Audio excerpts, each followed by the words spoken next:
o estranho, o bizarro e o inesperado.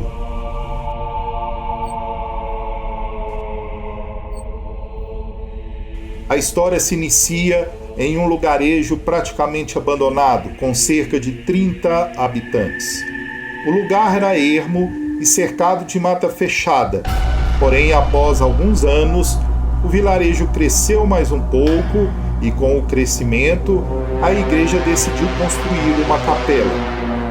O lugar não tinha muitos terrenos planos, então a igreja ainda não havia escolhido um lugar. Padre Rogério, um senhor de idade, na casa dos 60 anos, decidiu por um terreno na qual havia uma construção desabada muito antiga. Eles teriam trabalho para remover os escombros, mas era um dos únicos terrenos planos do vilarejo. A construção foi um pouco conturbada e a igreja teve trabalho para conseguir carpinteiros e pedreiros que aceitassem o serviço, já que os cidadãos não se interessavam nem um pouco. Após algumas semanas, a capela estava pronta. Ela era simples e de madeira clara, com uma cruz que ficaria no fundo. Os acabamentos estavam atrasados e o padre decidiu colocar um tecido preto tampando o fundo da igreja logo atrás do altar. A iluminação dela era à base de candelabros que circulavam o interior, com uma única lamparina pendurada acima da porta da igreja. Na missa comemorativa da inauguração da capela, somente os trabalhadores compareceram, nenhum único habitante colocou os pés lá. Após o fim da celebração, Padre Rogério ficou sozinho na capela e já era tarde. Uma brisa forte batia e atravessava as janelas da capela, apagando muitas das velas. Até mesmo a parte inferior do tecido, que bloqueava o fundo da igreja, se soltou. O padre, então, gastou alguns minutos reacendendo as velas e se dirigiu até o tecido que balançava por conta do vento forte. Padre Rogério conseguia ver o breu atrás do tecido, a área onde ficaria a cruz. A área era pequena e no máximo caberia uma única pessoa.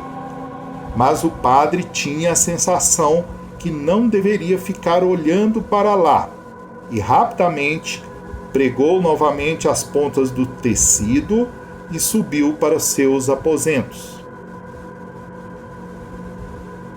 Apesar de nova, a capela rangia muito com o bater dos ventos e o som lembrava passos ininterruptos em um piso de madeira. Padre Rogério, como sempre fazia, antes de dormir, colocou o seu terço na cabeceira e decidiu, como era de costume, ler uma passagem da Bíblia. Porém, não conseguiu encontrá-la. Foi quando escutou 3 batidas vindo da porta da igreja. Ele pensou que pudesse ser alguém precisando de ajuda e, após pegar a lamparina que deixava na porta da igreja, desceu as escadas para a capela. A capela estava bem escura e os ventos já haviam apagado praticamente todas as velas do lugar.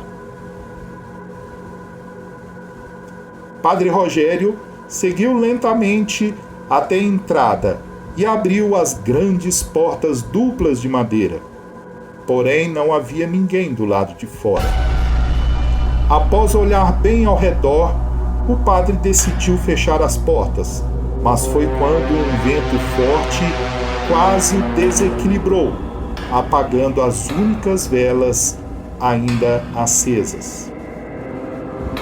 Ele rapidamente fechou a porta e pegou sua lamparina do chão, estando agora em meio ao breu completo.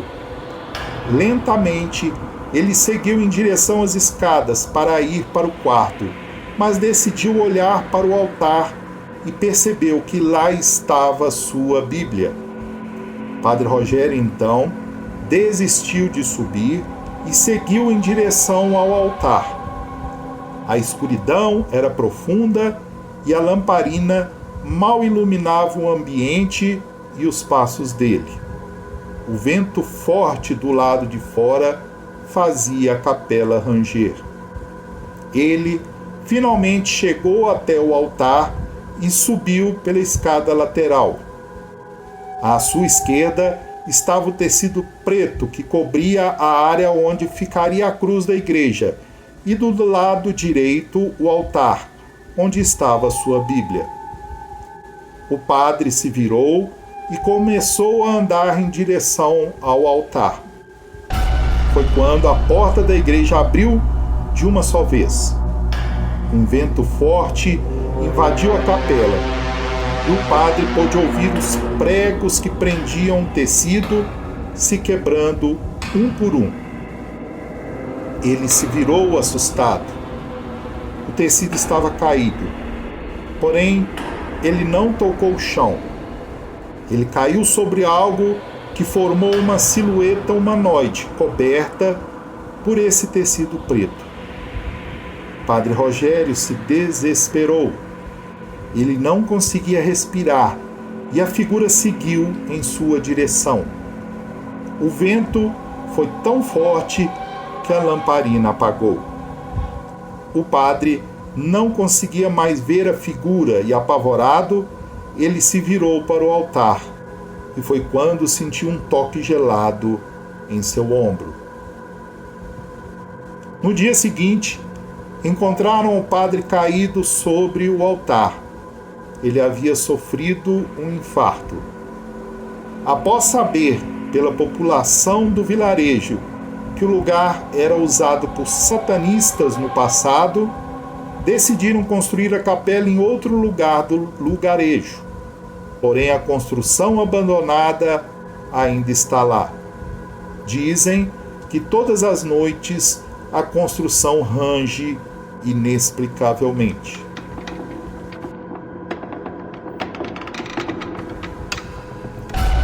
Betânia era uma jovem na faixa dos 15 anos de idade.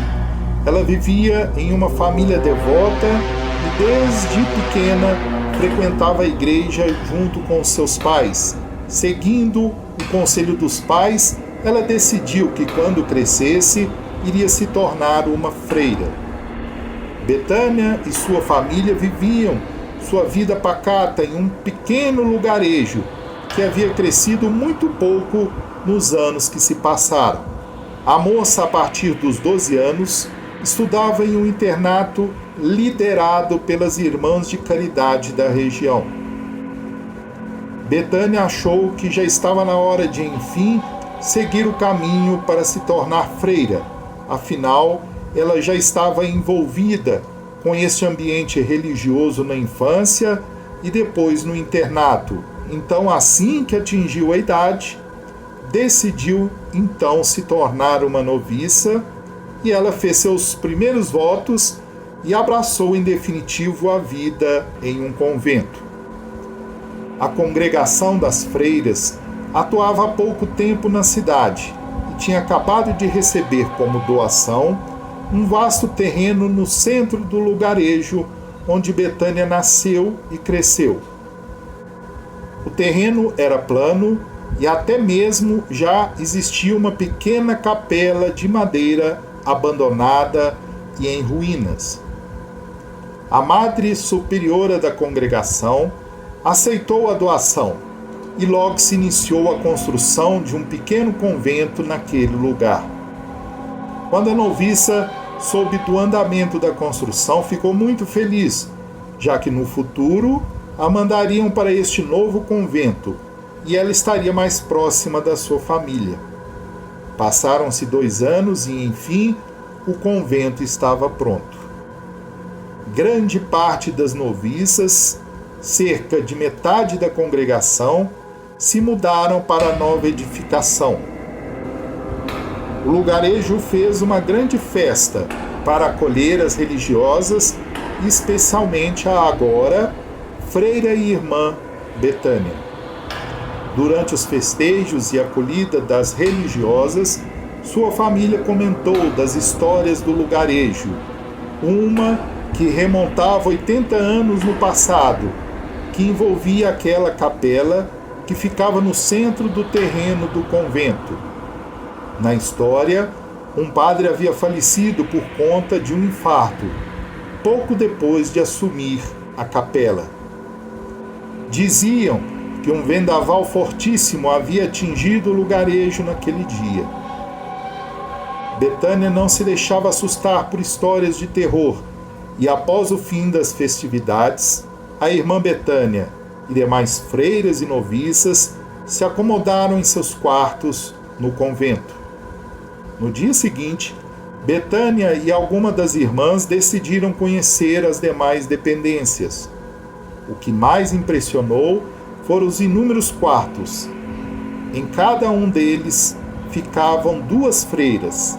A colega de quarto da irmã Betânia era a irmã Mônica. Ela era muito experiente e tinha por volta de 70 anos de idade. Depois de explorar o convento, as freiras voltaram aos seus respectivos quartos para descansar da festa, e após descansarem, as irmãs e noviças focaram no trabalho e na arrumação pelo resto do dia. Era por volta de 1h da madrugada quando a irmã Betânia acordou com sede, e ela percebeu que a irmã Mônica não estava no quarto.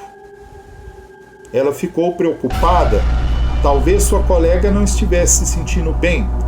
Ela não estava em lugar algum do quarto, nem mesmo no banheiro. Betânia estava receosa, já que não conhecia bem o convento. O convento já possuía energia elétrica, e por conta disso, Betânia saiu do quarto e acendeu as luzes do corredor. Porém, sua colega não estava lá.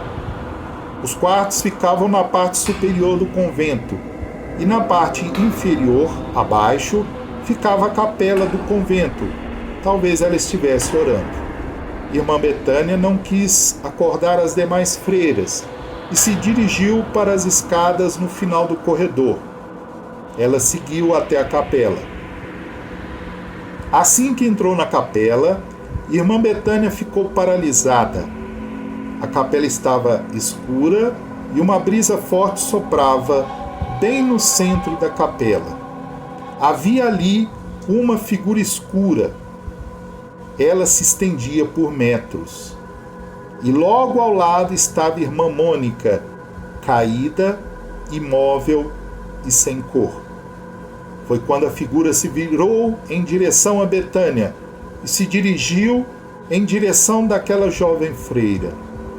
Foi quando a irmã se recuperou do choque momentaneamente e pegou o seu crucifixo, que estava pendurado no peito, e começou a rezar de joelhos no chão. A figura continuou se aproximando, e Betânia apertava o crucifixo com cada vez mais força, tanto que sua mão começou a sangrar. Os ventos tomavam a capela, mas a figura prosseguiu, até chegar na frente da freira. E ela gritou, ainda com o crucifixo nas mãos, e sua visão ficou turva. Naquele dia, as freiras acordaram com um barulho alto, e elas se dirigiram às pressas para a capela, onde encontraram 2 freiras caídas. Irmã Mônica havia infartado, estava imóvel e sem cor. Irmã Betânia também havia sofrido um infarto e havia perdido muito sangue de suas mãos. As freiras não sabiam o que fazer. Na manhã seguinte, Betânia despertou no hospital da cidade, porém não se lembrava de nada. Os médicos deram como diagnóstico uma amnésia pós-traumática. Betânia nunca se recordou do ocorrido e, devido ao trauma, pediu transferência para um outro convento. O pedido foi aceito pela Madre Superiora e, após muitos anos, a irmã se lembrou do que tinha acontecido naquela noite no convento. Ela escreveu uma carta rapidamente e, após terminar, sofreu outro infarto e não resistiu. Décadas haviam se passado e inúmeros incidentes tinham assolado o convento no lugarejo distante. E com a chegada da carta até a Madre Superiora, o convento foi desativado e fechado. Alguns moradores do vilarejo, ao passar ao lado da construção, afirmam ver uma freira de mantos escuros através das janelas. Estas foram as histórias de hoje da Casa do Sobrenatural. Deixe o seu like, inscreva-se no canal e compartilhe os nossos vídeos. E até a próxima.